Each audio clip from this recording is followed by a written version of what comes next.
Captain Veltar stood on the bridge of the Harmony's Voice, watching the stars through the large viewing screen. The ship was beautiful, with smooth curves and bright colors. It looked nothing like a weapon. Everything about it spoke of peace and exploration. The crew came from 12 different worlds, all working together to map the far edges of known space. "Captain, we're getting strange readings from Sector 7, said Science Officer Kifani. Her blue skin showed the excitement that her people felt when they found something new. "There's something big out there." Veltar moved to look at the sensor display. His long fingers touched the controls gently. The Alterians had always been careful people. They had learned long ago that rushing led to mistakes. "How big?" "Much bigger than our ship. Maybe 3 times our size. It's not moving. And we can't tell what it's made of. The computer doesn't recognize the design." The bridge grew quiet. In 300 years of space travel, the Coalition had met 47 different species.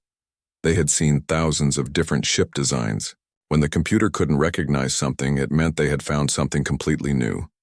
"Could it be a space station?" asked Navigator Threnok. His people were good at reading star maps, but they worried about everything. "No," Kifani said, shaking her head. "It has engines, big ones, and Captain, there's something else. The energy readings are very strange. I've never seen patterns like this." Veltar thought for a moment. His people had been explorers for thousands of years. They had learned that new things were usually wonderful. The galaxy was full of friends they hadn't met yet. "Set course for the object. But keep our distance. Send out the greeting signal on all frequencies." The Harmony's voice turned toward the unknown ship. As they got closer, their sensors showed more details. The ship was dark, almost black. Its shape was sharp and angry-looking, like the tooth of some giant beast. It had no lights, no signs of life. "It looks dead," whispered Communications Officer Lyra Esh. Her people could hear sounds across great distances, and she listened to space the way others might listen to music. "I hear nothing from it. No power, no computers, no life." "Maybe it's very old," Veltar said. "A ship from some long-dead civilization. We should be careful. But this could be the greatest discovery in our history." They moved closer. The alien ship grew larger on their screen. It was huge and covered with strange bumps and points. Some looked like weapons, but they were unlike any weapons the Coalition had ever seen. The whole ship looked like it was built for fighting, but fighting what? The galaxy had been at peace for over 1,000 years. "Captain," Kifani said, her voice tight with worry. "I'm reading power systems throughout that ship. Weapons, shields, engines. Everything is just turned off, not broken." "So it's not dead," Veltar said. "Maybe they're sleeping. Some species do that during long trips. Or maybe they're waiting," said Security Chief Gorhan. His people had once been warriors long ago, before they learned that peace was better than fighting. This could be a trap. Veltar looked around his bridge. His crew came from species that had all chosen peace over war. Some had been fighters once, but that was ancient history. Now they explored and learned and made friends. The idea that someone might want to hurt them seemed impossible. "Send them our friendship message," he ordered. "All languages, all frequencies. Show them we come in peace." Far away inside the dark ship, alarms began to sound. Captain Lee Tayman woke up fast when the battle alarm rang through his ship. The Midnight Reaper had been drifting silent and dark for 6 hours while they fixed a problem with the stealth systems. Now something had found them. "Report," he said as he ran onto the bridge. His crew was already at their stations, fingers flying over controls. "Unknown ship approaching, Captain," said Tactical Officer Park So-Young. "Big one. Lots of different energy signatures on board. Could be a troop transport." Lee looked at the main screen. The alien ship was strange, all curves and bright colors. It looked nothing like the sharp, deadly lines of human ships.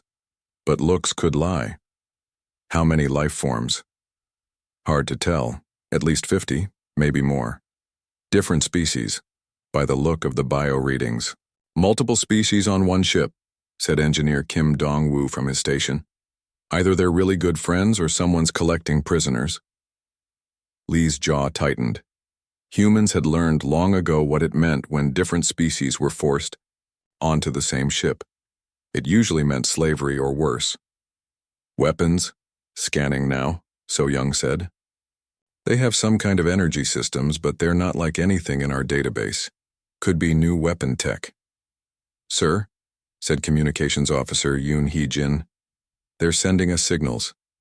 Lots of different frequencies, lots of different languages. But our computer can't understand any of it. Could be a trick, said Lieutenant Choi Min-ho. Make us think they're friendly while they get ready to attack. Lee studied the alien ship. It was bigger than the Reaper, and it had found them even through their stealth systems. That meant advanced sensors. Advanced sensors usually meant advanced weapons. Power up all systems. Quietly. I don't want them to know we're ready for a fight. Around him, his crew worked with practice speed. The Midnight Reaper came alive like a sleeping dragon waking up. Weapon systems checked themselves. Shields powered up to full strength. The engines hummed with deadly energy. On the Harmonies, voice every alarm on the ship started screaming at once. Captain, Kefani shouted over the noise. The alien ship just powered up everything. Weapons, shields, engines, energy readings are going crazy. Veltar stared at the screen in shock. The dark ship was no longer dark. Lights ran along its hull in patterns that hurt to look at. The space around it seemed to bend and twist as its shields came online. Are they attacking? He asked. I don't know, Kepani said, her voice shaking. I've never seen energy patterns like this. Their weapons are beyond anything in our records. They're moving, Navigation Officer Threnok reported. Slow and careful, like they're hunting something. Us, Security Chief Gorhan said grimly. They're hunting us. On the Midnight Reaper, Lee watched the alien ship through his tactical display. It wasn't running away. That was either very brave or very stupid. Usually when someone saw a human warship power up, they tried to get as far away as possible. Sir, So Young said, I'm reading massive energy spikes from their ship. They're powering up too. All stop, Lee ordered. Let's see what they do. The two ships faced each other in the darkness of space. One built for peace and exploration, painted in bright colors and filled with scientists and diplomats. The other built for war, dark as night, and armed with weapons that could crack planets. Neither crew understood what they were looking at. Neither knew that they were about to make history. Sir, Yoon Hye-jin said quietly, they're still sending those signals. The computer still can't translate them. Keep listening, Lee said, and keep our weapons ready. If they make one wrong, move. He didn't need to finish. His crew knew what to do. They were human. They had been preparing for fights their whole lives. On the alien ship, Captain Veltar made a decision that would change everything. Send them the peace symbol, he ordered. The mathematical sequence that shows we don't want to fight. And prepare a probe. We'll send them gifts. Show them we're friendly. As the probe launched from the Harmony's voice, carrying messages of peace and friendship, the crew of the Midnight Reaper saw something very different. They saw an incoming missile. The probe from the Harmony's voice moved slowly through space, broadcasting peaceful messages on every frequency it could manage. Inside its small metal shell were pictures of different worlds, mathematical formulas, music, and recordings of children laughing. It was everything the Coalition thought would show their peaceful nature. Incoming missile, Captain, Park So-young said, her fingers dancing over the weapons controls. Small, but it could be carrying anything. Chemical weapons, computer viruses, or worse. Captain Lee watched the object approach on his screen. It was moving too slowly to be a normal missile, but that didn't mean it was safe. Some of the worst weapons humans had ever faced moved slowly on purpose, to make their targets think they were harmless. Time to impact? He asked. 2 minutes and 30 seconds at current speed. Lee made a decision that felt right, but would cause so much trouble later. Destroy it. The Midnight Reaper's point defense systems came alive. Laser beams shot out faster than light, hitting the probe in 12 different places at exactly the same time. The small craft exploded in a bright flash of light and metal pieces. On the Harmony's voice, the bridge went completely silent. They Destroyed our greeting probe, Communications Officer Lyra Esh whispered. They killed our message of peace. Captain Veltar couldn't believe what he was seeing. The alien ship had destroyed their peaceful gift with weapons so fast and accurate that his sensors had barely seen them fire. The attack had been perfect, surgical, designed to leave nothing behind. Maybe they thought it was dangerous, he said, but even he didn't believe his own words. Sir, Science Officer Kefani said, her voice shaking. I analyzed the weapons fire. The precision was beyond anything we've ever seen. They hit our probe 12 times in the same second, from different angles, while both ships were moving. That's impossible, said Navigator Threnok. No, Security Chief Gorhan said grimly. It's just very, very advanced, and very, very scary. Veltar looked around his bridge at the faces of his crew. They came from species that had chosen peace centuries ago. They built ships to explore and learn, not to fight. The weapons on the Harmony's voice were barely strong enough to clear space debris. What kind of species builds weapons like that? He asked. The kind that needs them, Gorhan answered. On the human ship, Captain Lee was asking his own questions. Analysis of the destroyed object, he said. Still working on it, said Chief Science Officer Shin Yunmi. But Captain, the pieces we can scan don't show any weapons. No explosives, no chemical agents, no computer attack systems. It looks like exactly what they said it was.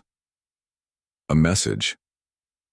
A message probe that could have been a Trojan horse, Lieutenant Choi Minho said. Just because we can't see the weapons doesn't mean they weren't there. Or, Dr. Shin said quietly, maybe they were really trying to say hello. Lee studied the alien ship on his screen. It wasn't running away, even after seeing what human weapons could do. That was either very brave or very stupid.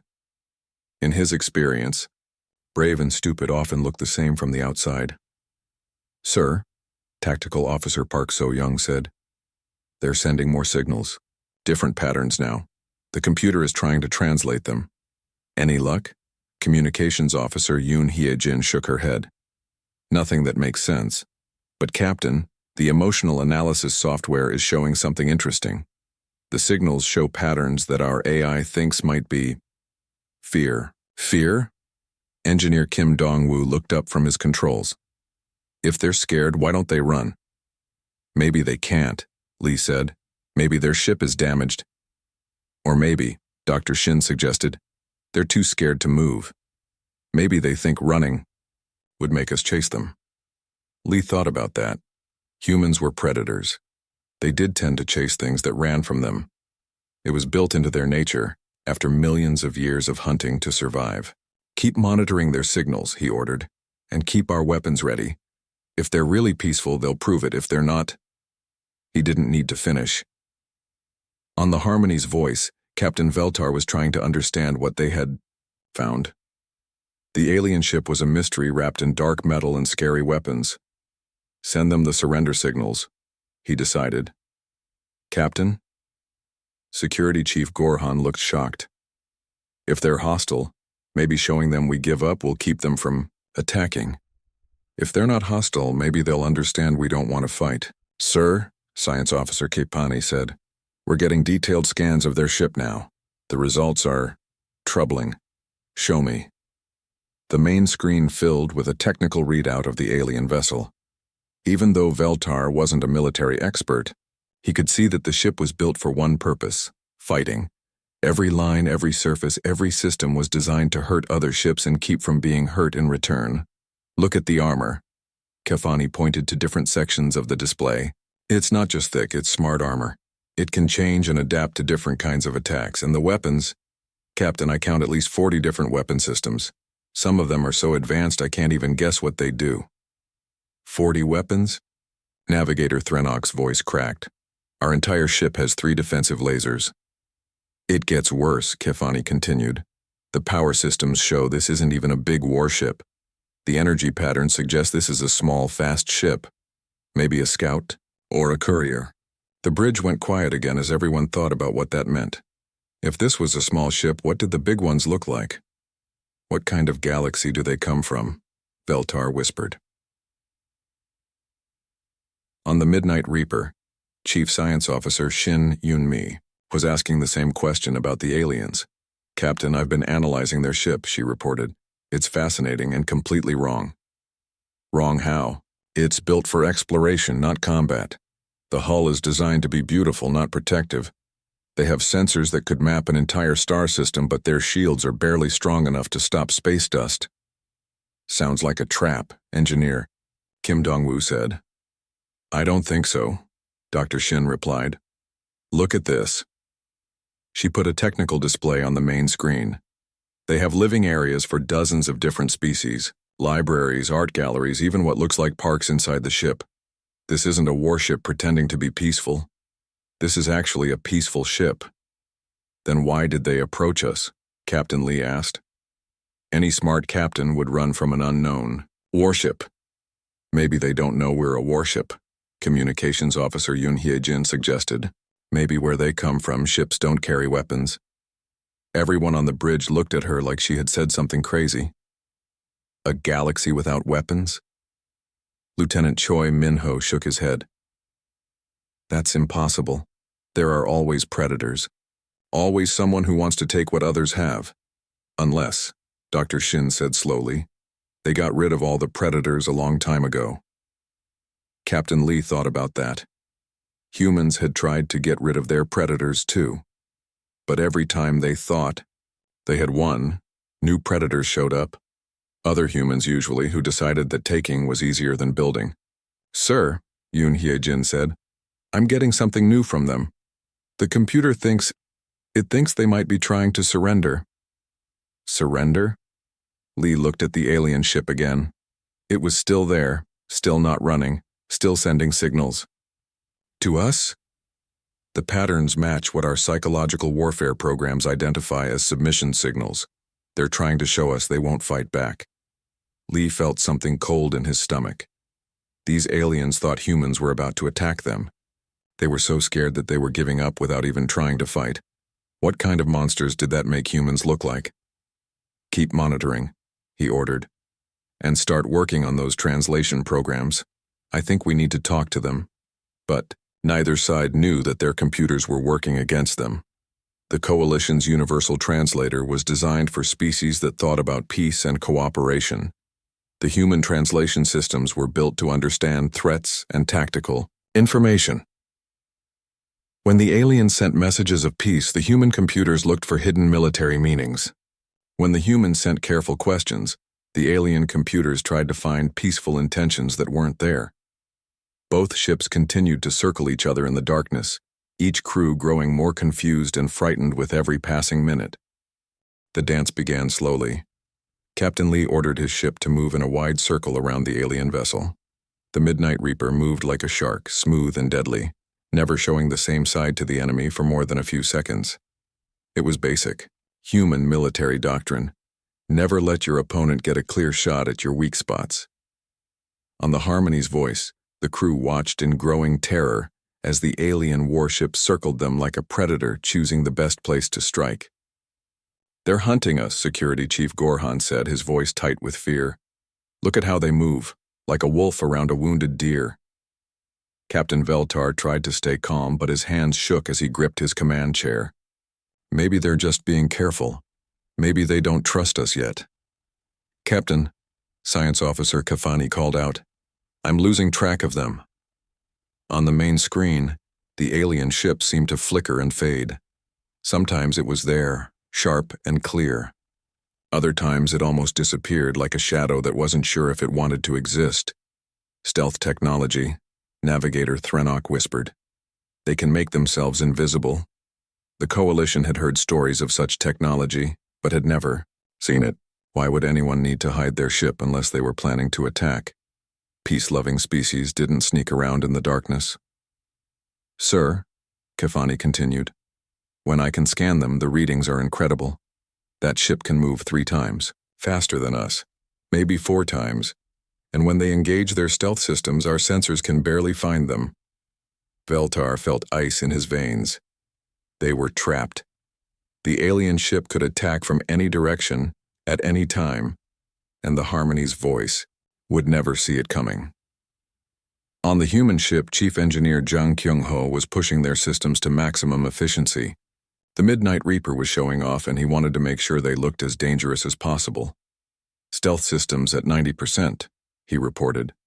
"We're practically invisible unless they know exactly where to look." "Good," Captain Lee said. "What about weapons?"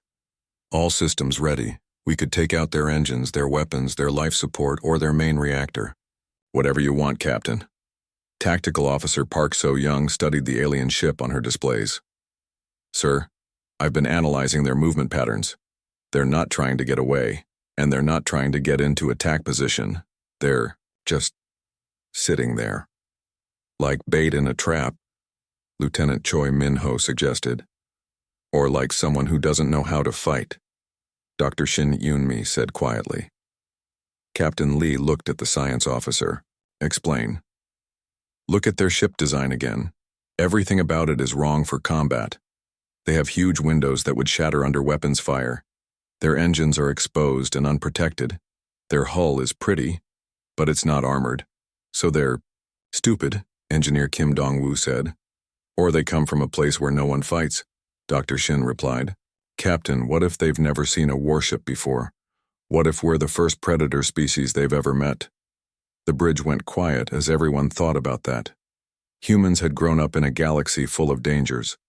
Every human child learned about the wars, the alien invasions that had never come, the need to be ready for anything. The idea of a species that had never learned to fight was hard to imagine. "Communications," Lee ordered. "Any progress on translation?" Yoon Hye-jin shook her head. "The computer is trying, but their language patterns are unlike anything in our database. It's like they think in completely different ways than we do." "Keep working on it." Meanwhile, on the Harmony's voice, the crew was trying to understand their own impossible situation. "Captain," Communications Officer Lyra Esch said, "I'm picking up energy patterns from inside their ship. It sounds like a living thing, but not any kind of life I've ever heard before. Artificial intelligence," Veltar guessed. "A computer that thinks like a living being." The Coalition had experimented with such technology but had always decided it was too dangerous. Thinking machines might decide that organic life was unnecessary. But if these aliens had managed to create safe artificial minds, it explained a lot about their capabilities. "Sir," Science Officer Kefani said, "I think I understand something about their weapons now. They're not just powerful, they're smart. Each weapon system can think and adapt on its own." "You mean the ship can fight even if the crew is dead?" Navigator Threnok asked in horror. "I mean, the ship might fight better without the crew slowing it down." That thought was so terrifying that no one spoke for a long moment. On the Midnight Reaper, Lieutenant Commander Nam Hyun-woo was running strategic analysis programs. As the ship's tactical expert, it was his job to figure out how to win battles before they started.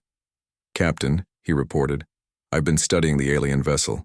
If we had to fight them, it would be over in less than 30 seconds. "That fast?"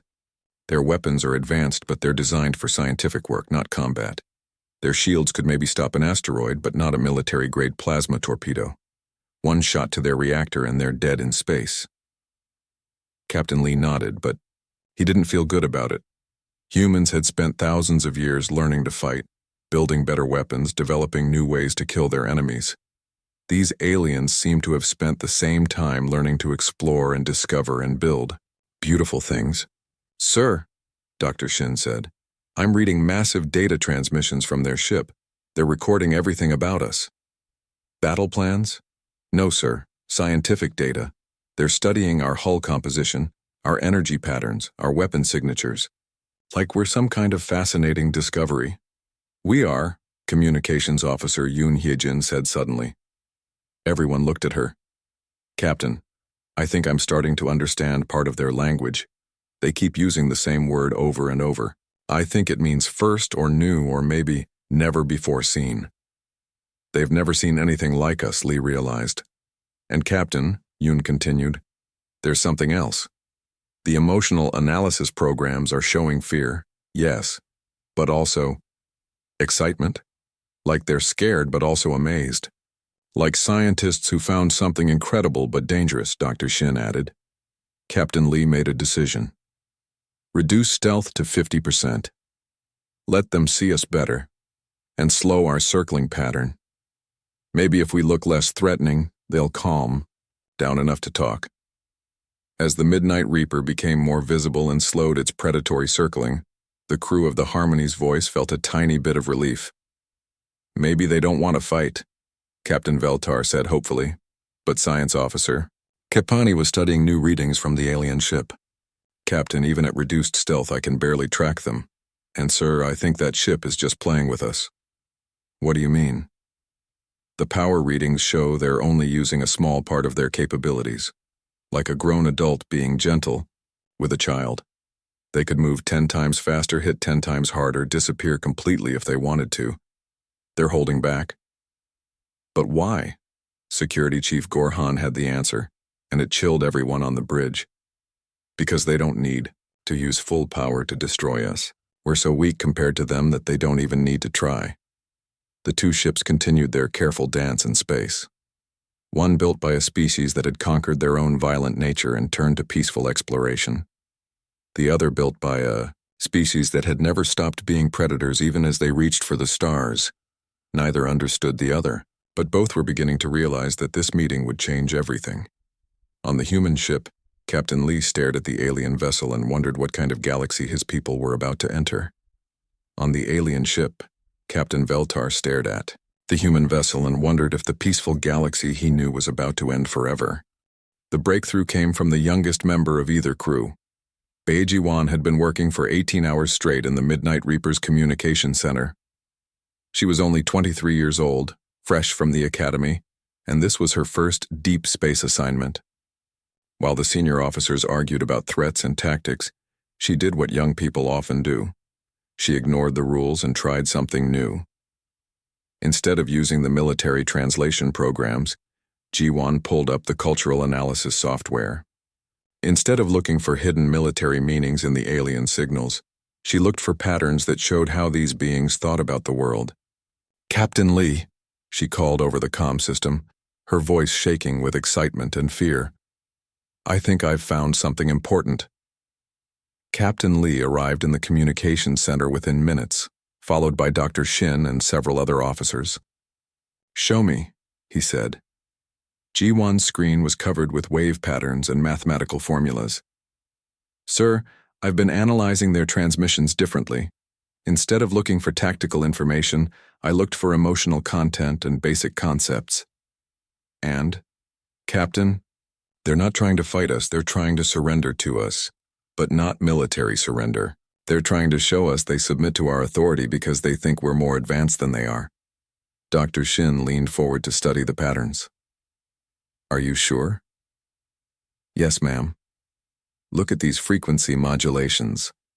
The computer recognizes them as submission patterns found in dozens of species. They're trying to show respect to what they think is a superior power.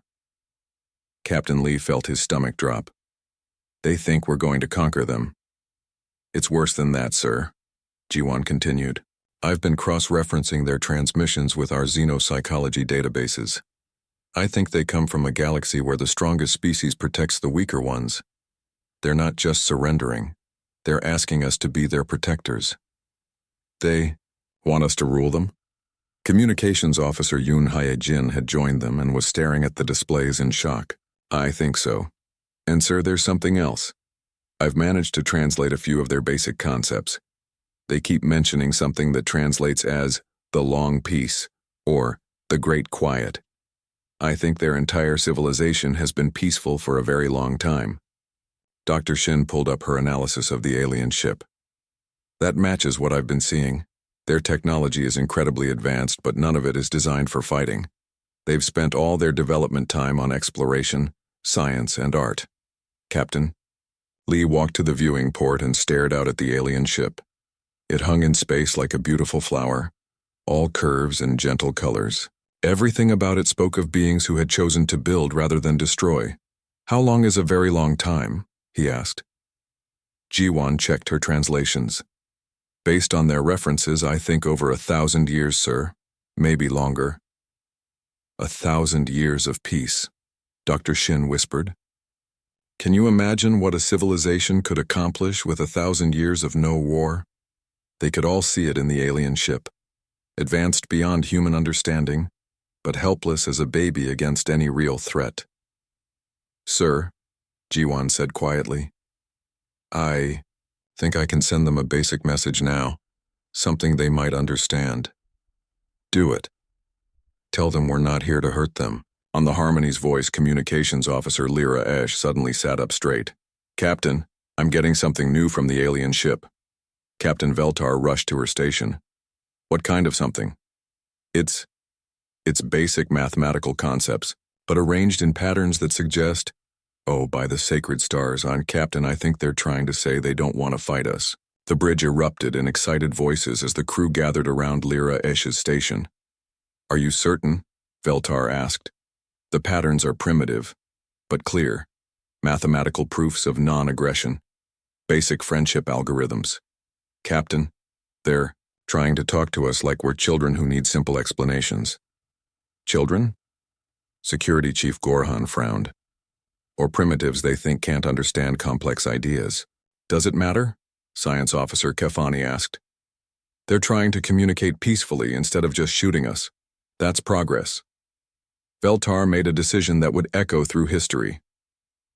Send them our basic friendship response. And Kefani, start broadcasting everything we can about our civilization. Show them who we are. Over the next several hours, the two ships exchanged increasingly complex information. The humans learned that the aliens represented something called the Galactic Coalition, a group of 47 different species that had been exploring space together for over 300 years. The aliens learned that the humans represented Earth, a single world with a single species that had somehow developed technology equal to their own. Both sides found these facts disturbing. One species built all that? Dr. Oh Sung-min, the coalition's xenopsychologist, studied the data they were receiving about human civilization. Captain, this is unprecedented. Every other advanced species we've met required cooperation with other species to reach the stars. What does it mean? Captain Veltar asked. I'm not sure. But Captain, look at their historical data. They mention something called wars happening regularly throughout their development.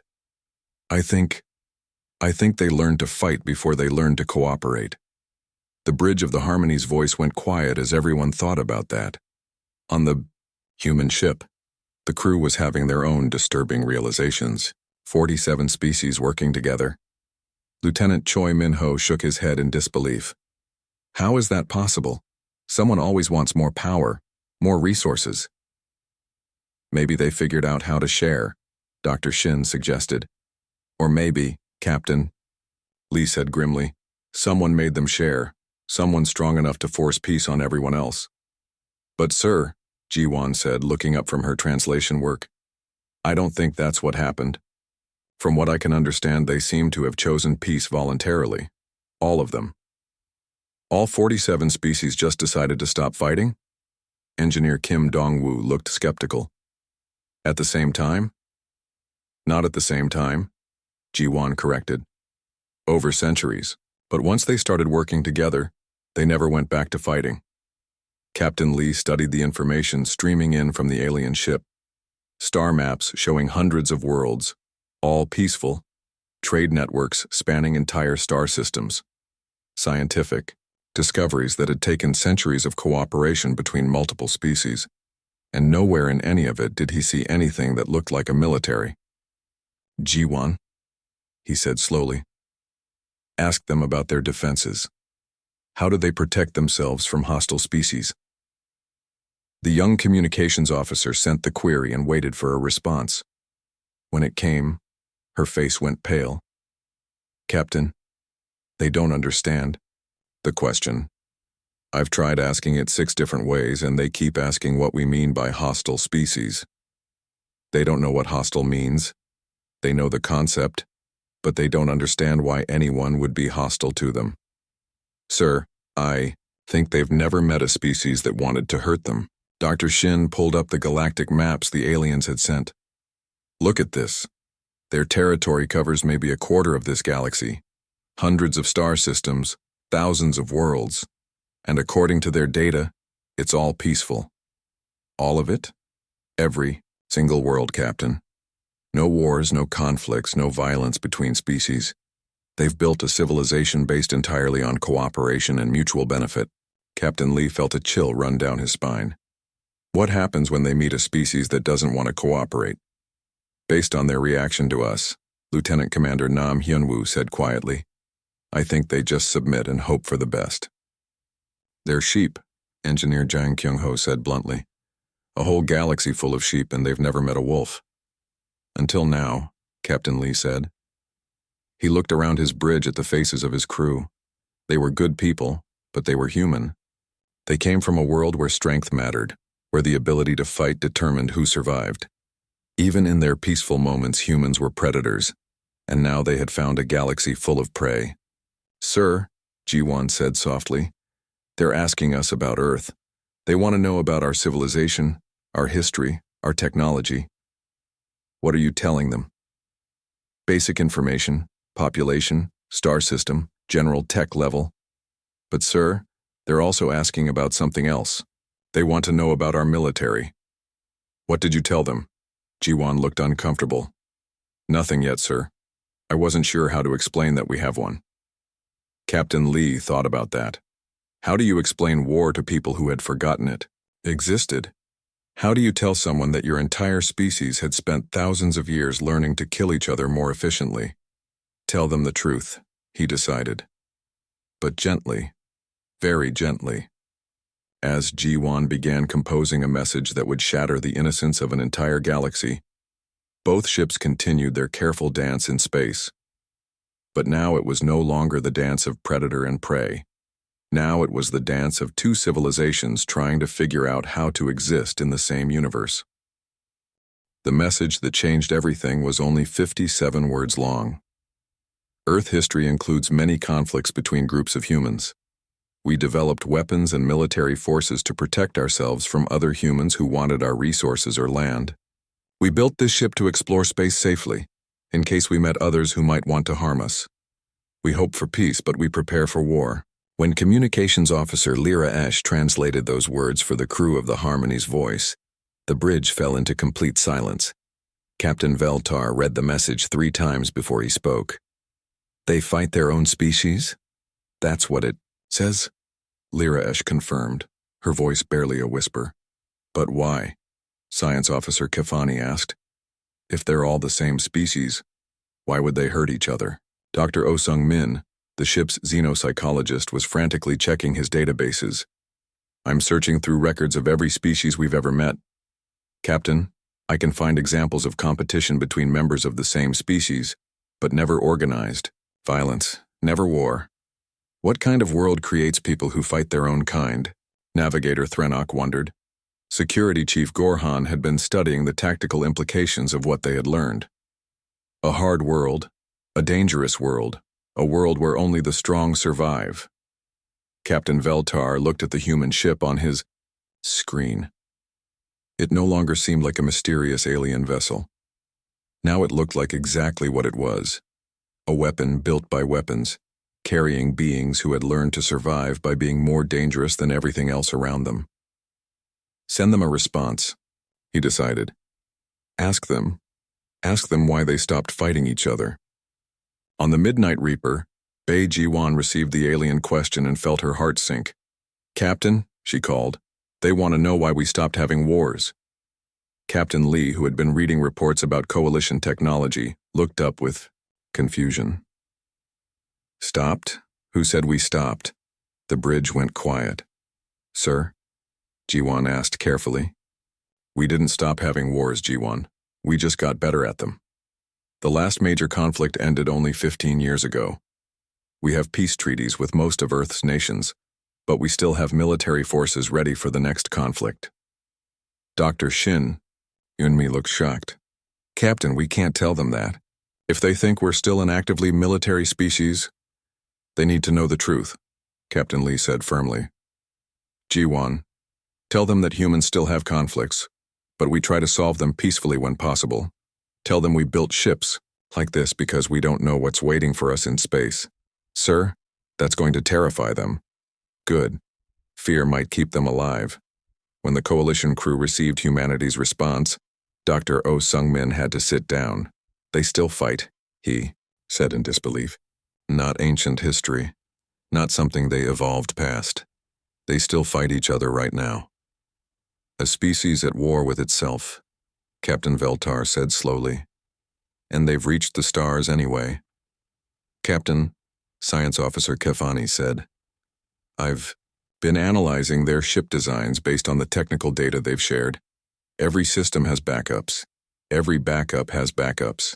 Their life support systems are designed to keep working even if most of the ship is destroyed. They expect their ships to be attacked, Security Chief Gorhan realized. They build everything assuming someone will try to destroy it. Look at their population data, Dr. O added. 8 billion humans on one world. Captain, every other species we know spread to multiple worlds before reaching that population level. They stayed on their home planet until they had 8 billion people competing for the same resources. That's why they fight, Navigator Threnok said with sudden understanding. Too many people, not enough space, not enough resources. But they solved that problem, Kefani pointed out. They have space travel now, they can spread to other worlds. Can they? Veltar asked. Or will they just bring their fighting with them? It was a question that would haunt the coalition for years to come. Meanwhile, Captain Lee was dealing with his own disturbing realizations about the galaxy humanity was about to enter. 47 species, he said to his senior staff, all working, together peacefully. No wars, no conflicts, no need for weapons. It sounds like paradise, Dr. Shin said. It sounds like a target, Lieutenant Commander Nam Hyun-woo corrected. Captain, I've been running strategic analysis on the data they've shared. Their entire civilization is defenseless, and what do you mean? No military forces, no weapons development, no defensive strategies. If someone wanted to conquer them, they could do it with a single warship. Like ours. Engineer Jang Kyung-ho said quietly. Exactly like ours. Captain Lee studied the star charts showing coalition territory. Hundreds of worlds, billions of beings, all living in peace, all trusting that peace would continue forever. They're going to ask us to join them, he realized. And then what? Communications Officer Yoon Hye-jin asked. Do we say yes and bring human conflicts into their peaceful galaxy? Or do we say no and let them know there are dangerous species out there they can't defend against? There's a third option, Nam Hyun-woo said grimly. We could take over their territory ourselves. With their resources and our military technology, humanity could control this entire region of space. Everyone on the bridge looked at him in shock. I'm not suggesting we do it, he said quickly. I'm just saying it's possible. And if we can see that possibility, other human commanders will see it too. Captain Lee felt the weight of history settling on his shoulders. The decisions made in the next few hours would determine the fate of two civilizations. Open a channel to the alien ship, he ordered. On the Harmony's voice, Captain Veltar accepted the communication request. For the first time, the two crews could see each other. The humans saw beings that looked like artists and philosophers. Tall, graceful creatures with kind eyes and gentle movements. Everything about them spoke of intelligence and curiosity. The aliens saw something that would give them nightmares for years to come. The humans looked predatory even when they were trying to be friendly. Their eyes were the eyes of hunters. Their movements were controlled and precise. Even sitting still, they looked ready to fight. Captain Veltar, Captain Lee said, his image appearing on the coalition ship's main screen. I think we need to talk. Yes, Veltar agreed. We have much to discuss. First, I need you to understand something important. My ship isn't an exploration vessel. It's a military scout. We were sent to look for new worlds and new resources, but also to watch for potential threats to Earth. Threats? Other species that might want to attack humanity. We didn't know if anyone else was out here or if they would be friendly. Veltar thought about that. We assumed you were friendly because why would you not be? Because in human history, first contact usually meant war. War between different species. War between any groups that wanted the same things. Resources, territory, power. Dr. Oh Sung-min leaned into the camera view. Captain Lee, may I ask you something? Of course. What would humans do if they found a galaxy like ours? Peaceful, wealthy, undefended? Captain Lee was quiet for a long moment. When he spoke, his voice was sad. Some humans would try to protect you. Others would try to conquer you. Most would probably try to take advantage of you in ways that looked peaceful but weren't. And which kind of human are you? It was the question that would define everything that came after. I don't know yet, Lee admitted. But I think we're about to find out. The two ships moved closer to each other, no longer circling like predator and prey, but approaching like two people who needed to shake hands and hope they could trust each other. Captain Lee made his final log entry of the day. We have made contact with a peaceful galactic civilization. They represent everything humanity has dreamed of becoming: advanced, cooperative, and free from war. They also represent everything humanity has learned to exploit: trusting, defenseless, and unprepared.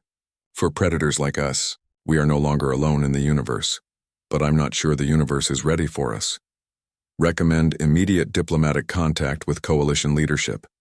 Also recommend immediate military assessment of potential threats and opportunities. We have found paradise.